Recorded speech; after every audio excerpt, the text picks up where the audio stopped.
सबको हाथ उठा दिया ना भैया सबको हाथ उठागा किया वाला गवाला पिया हो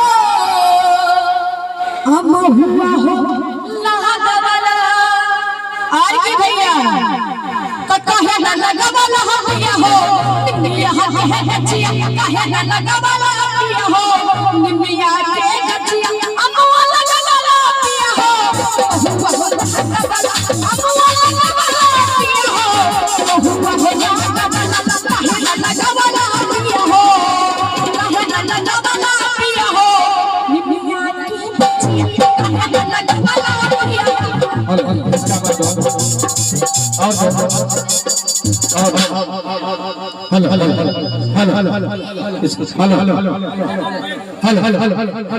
और दोनों वर्षन का फर्क दो ही है क्या फर्क दो ही ओके बहुत अच्छा हेलो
हेलो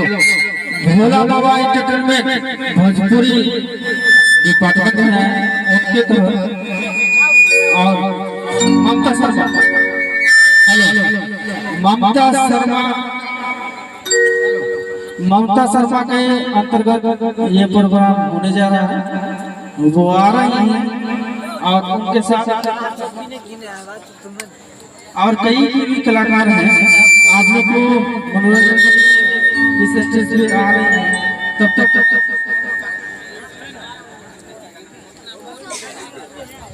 तब तक सीता यादव के बाद में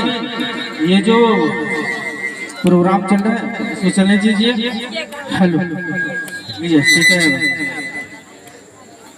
यादव हेलो हेलो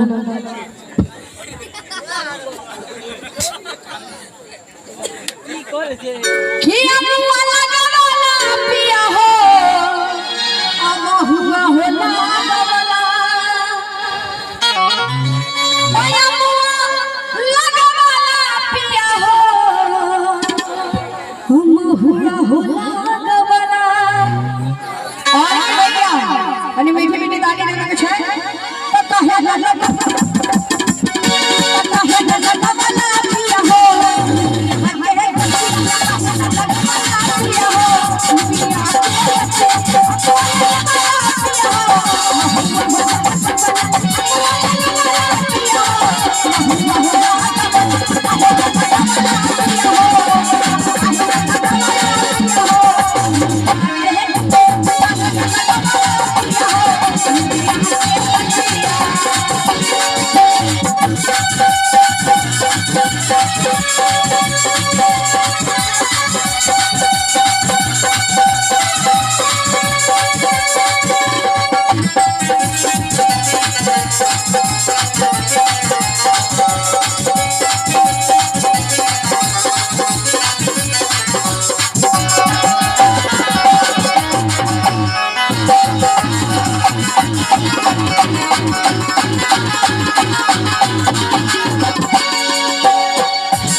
कहे चाहे